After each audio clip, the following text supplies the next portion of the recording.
मक्कड़ जाल में हमको नहीं फंसना है। प्रत्याशी कौन होगा, कैसे होगा, ये अकेले हुए आज इतने, नहीं तब डरे थे, भला आप डरेंगे। विरोधों के सागर में कहाँ भैया, कहाँ का तिकड़म, कहाँ का तिकड़म, कहाँ की ऐसी बात की वोट कि अनुशासन में ताकत है। फोटो से नेता नहीं होते हैं, बड़े पोस्टर से नेता नहीं होते हैं। आपने उनसे कहा कि अनुशासन, क्योंकि बहुत से लोग चाह रहे थे उनसे मिलना, उनको गुलदस्ते देना या सेल्फी लेना। के लिए दुर्ग लोकसभा के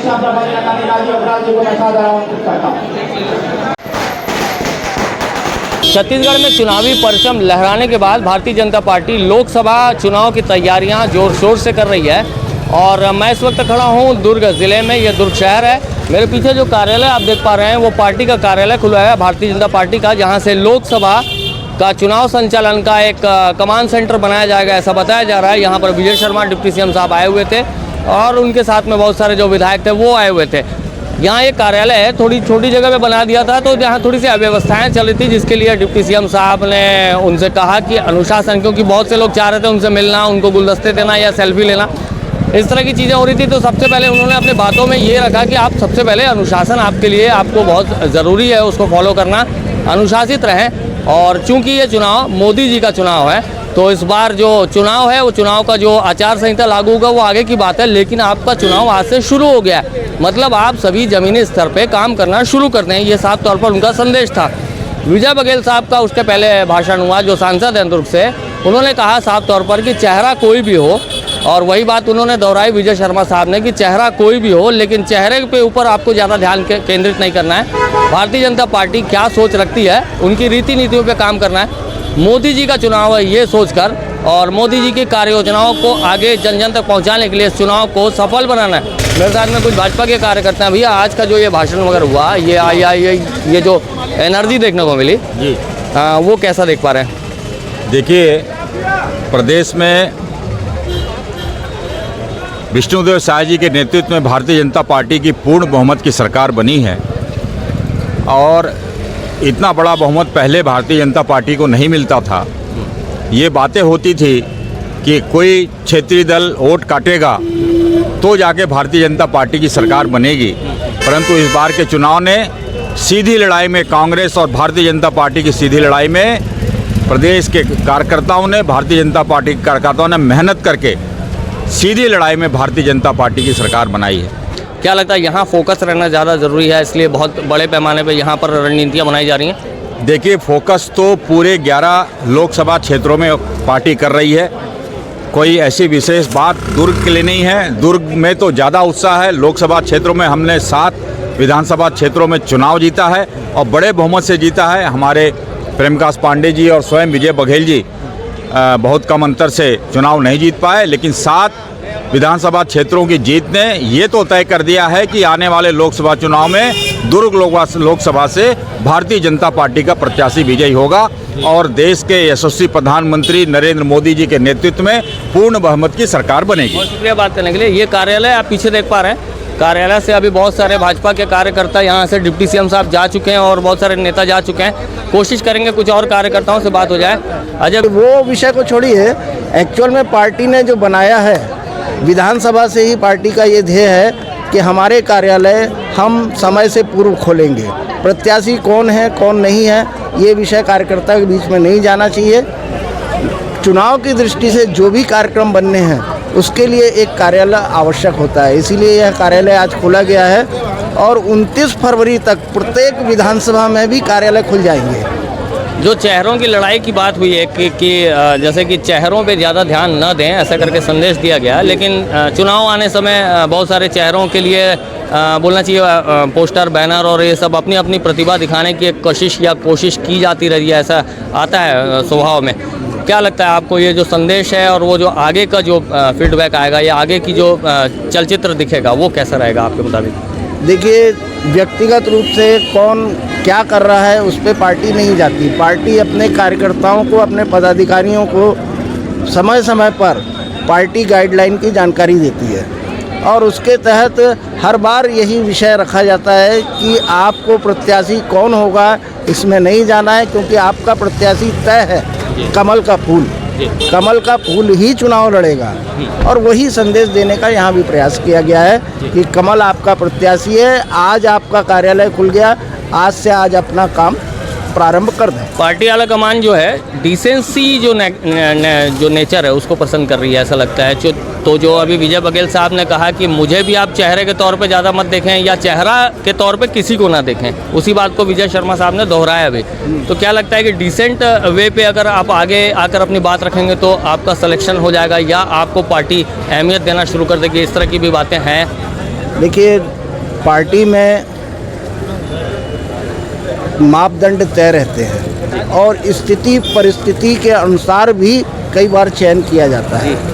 पार्टी किसी को रिपीट कर रही है या किसी नए चेहरों को ला रही है, ये उस समय की स्थिति परिस्थिति पर डिपेंड करेगा। जैसे पिछली बार लोकसभा के चुनाव में आप लोगों ने देखा होगा कि भारतीय जनता पार्टी ने हमारे जितने पूर्व सांसद थे सबको ड्रॉप करके नए चेहरों को उतारा था। इस बार परफॉर्मेंस भी देखा जाएगा और साथ ही साथ पार्टी के जो गाइडलाइन है उसमें जो खरा उतरेगा वो व्यक्ति चेहरा कुछ भी हो सकता है, मतलब कुछ भी हो सकता है, कुछ भी हो सकता है जी। और इसके लिए कार्यकर्ता को लगना भी नहीं चाहिए। कार्यकर्ता को अपना ज़मीनी कार्य और जो संगठन का काम उसको दिया गया है उस पर ही ध्यान केंद्रित करना चाहिए। बहुत शुक्रिया बात करने के लिए। तो ये भारतीय जनता पार्टी के कार्यकर्ता साफ तौर पर एनर्जी से भरपूर दिख रहे हैं और कह रहे हैं कि पार्टी के लिए हर सीट महत्वपूर्ण है और कह रहे हैं कि जो 11 लोकसभा सीट है 11 की 11 इस बार मोदी जी को जीत के देना लक्ष्य है। दुर्ग में हालांकि संघर्ष और मेहनत बहुत है, एक बार हार का सामना करना पड़ा यहाँ से और पार्टी उस विषय को लेकर काफ़ी गंभीर विचार चिंतन में होगी। आगे जो विजय शर्मा साहब कह रहे हैं या विजय बघेल साहब कह रहे हैं और या पार्टी की जो आपको गतिविधियां दिख रही हैं वो आपको वीडियोस में और आपको उनकी बातों में देखने सुनने को मिलेगा। मेरा नाम है शशिकांत तिवारी, चैनल का नाम है नेशनल फर्स्ट ABK। बहुत बहुत धन्यवाद। कि अनुशासन में ताकत है, फोटो से नेता नहीं होते हैं, बड़े पोस्टर से नेता नहीं होते हैं। और शुद्धता के साथ कहना चाहता हूं, मैं आपसे वही कहूंगा जो सच है, या कहूं तो मैं आपसे सच ही कहूंगा और सच के सिवा कुछ नहीं कहूंगा भैया, सच के सिवा कुछ नहीं कहूंगा। मैं 100 बार इस बात को कहना चाहता हूं और इसलिए युवा मोर्चा के साथी कार्यकर्ता बिल्कुल इस बात को गांठ बांध कर रख ले कि मैंने क्या किया ये मुझे बोलने की जरूरत ना हो, मेरा काम बोलना चाहिए, मेरा काम बोलना चाहिए। और काम अगर बोलेगा तो सब सुनेंगे, 1000 विरोध होंगे तो भी आप आगे बढ़ेंगे, उसमें भी संशय नहीं। ये चुनाव है, हमारा चुनाव तो निपट गया, बहुत बड़े बहुमत के साथ इस विधानसभा में भारतीय जनता पार्टी की सरकार बनी है। भारतीय जनता पार्टी और छत्तीसगढ़ के संदर्भ में कहा जाता था कि छत्तीसगढ़ में कुछ ऐसे कांग्रेस का गढ़ है रहा है और यहाँ जब थर्ड फ्रंट होता है, जब वोट कटिंग हो जाती है तब भाजपा की सरकार बनती है। कार्यकर्ताओं का पराक्रम है जिस पर सरकार बनती है। इस बार आप देख लीजिए, कोई वोट कटिंग नहीं, कुछ नहीं, सीधी सीधी टकराहट कांग्रेस के साथ थी और प्रचंड मतों के साथ भाजपा के विधायक जीते हैं और आज तक के सबसे बड़ी संख्या के साथ विधानसभा इस क्षेत्र में जीत करके भारतीय जनता पार्टी ने स्पष्ट बहुमत की सरकार बनाई। कहां भैया, कहां का तिकड़म, कहां का तिकड़म, कहां की ऐसी बात की वोट कटिंग होगी तो भाजपा आएगी किसी की दया पर? ना ना, भाजपा किसी की दया पर नहीं, अपने कार्यकर्ताओं के पसीने पर, अपने कार्यकर्ताओं के ताकत पर आती है। ये बिल्कुल निर्धारित हो गया, भाजपा है मतलब कार्यकर्ताओं की ताकत।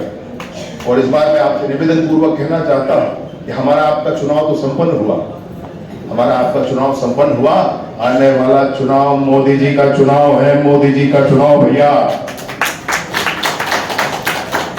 कोई एक लेस मात्र भी संशय न हो।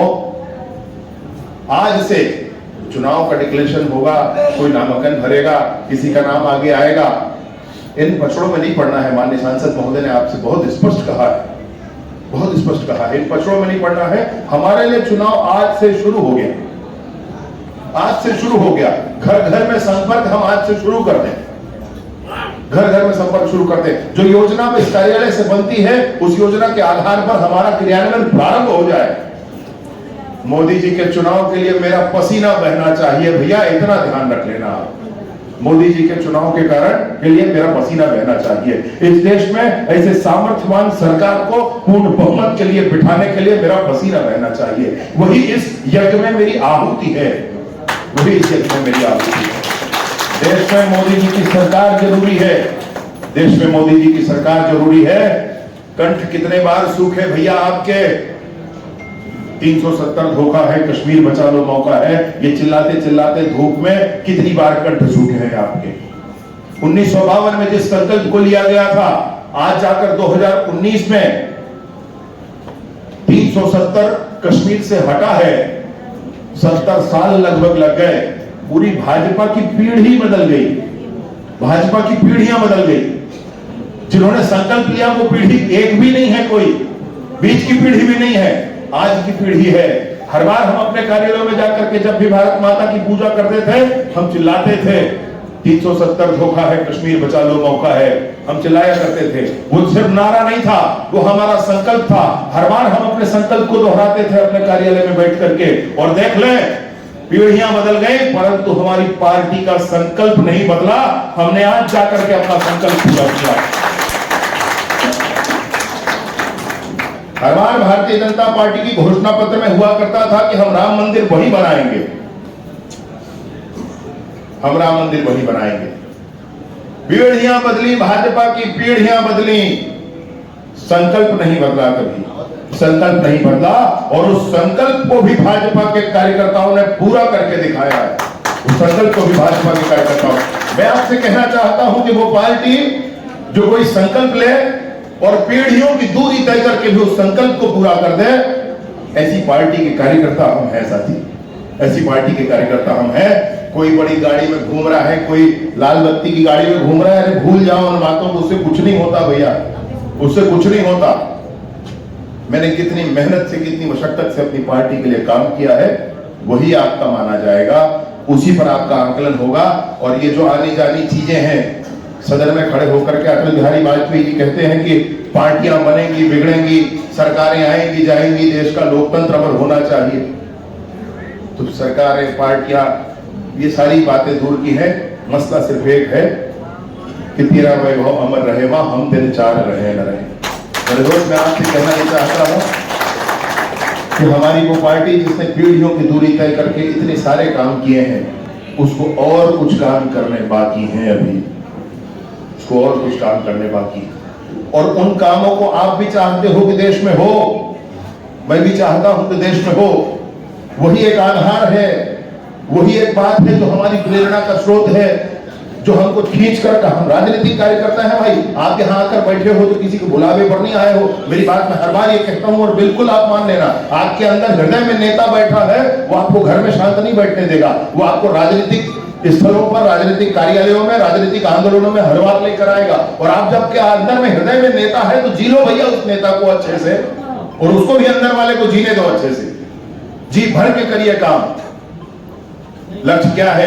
हम राजनीतिक कार्यकर्ता हैं, हमारा लक्ष्य है कि हमारे देश में ऐसी सरकारें होनी चाहिए। हमारा लक्ष्य है कि हमारे देश की सरकार, हमारे देश के कल्याणार्थ जो काम है वो करना चाहिए। हमारे भारतीय जनता पार्टी के कार्यकर्ताओं के मन में बड़ा स्पष्ट भाव होता है कि मेरा देश मजबूत होना चाहिए। हमारा स्पष्ट भाव होता है कि हमारे अकेले हुए आज इतने, नहीं तब डरे थे, भला आप डरेंगे? विरोधों के सागर में चट्टान है हम, तो टकराएंगे, मौत अपनी मरेंगे। तब की स्थिति क्या थी सब जानते हैं, और अब की स्थिति क्या है सब जानते हैं। मक्कड़ जाल में हमको नहीं फंसना है। प्रत्याशी कौन होगा, कैसे होगा, ये पार्टी तय करेगी, राष्ट्रीय नेतृत्व तय करेगी। उस चक्कर में नहीं रहना है। और मुझे आप पार्टी ने आशीर्वाद दिया, मेरी किस्मत थी। आज कौन होगा ये भविष्य के गर्त में, इसलिए हमको उस चक्कर में नहीं पड़ना है। हमको सिर्फ जिस तरह अभी एक आतंक से भरी हुई सरकार को हम सब ने उखाड़ फेंका है। भाई विजय शर्मा जी बैठे हैं, उस सरकार के आतताईपन को झेले हैं और जेल में रहे हैं। ऐसे बहुत से लोग जो छोटे बड़े आंदोलनों में भाग लेकर हर हमेशा उस सरकार से प्रताड़ित हुए और ऐसी सरकार को हम सब ने उखाड़ फेंका। आज उसी इतिहास को फिर से हम सबको मिलकर बनाना है और जिस दमदारी से बिना डर के बिना भय के आप सब लड़े, पहले तो सरकार नहीं थी तब लड़े थे, मुख्यमंत्री के खिलाफ 9 के 9 विधानसभा में जीत हासिल की थी हम सब ने मिलकर। 9 के 9 में उस समय एकमात्र विधायक थे जो स्वर्गवासी हो गए माननीय भसीन जी। आज तो 7 विधायक हमारे हैं और दोनों जगह विधायक हैं, नहीं है ऐसा मत समझिए। हमारे प्रेम प्रकाश पांडे जी बहुत कम अंतर से हारे। हमारे यहाँ भी कड़ा संघर्ष हुआ पाटन में, ठीक है रिजल्ट जो भी रहा, लेकिन छत्तीसगढ़ में सरकार बनी और 7 विधायक हमने इस लोकसभा से दिया। ये सारे विधायक अभी हमारे सम्मानी बैठे हैं। मैं और ज़्यादा कुछ ना कहते हुए, ये तो एक हम सब ने फॉर्मेलिटी निभाए और शुभारंभ किया, क्योंकि समय अधिक हो गया, इसलिए आप सबको फिर से एक बार बधाई देता हूँ।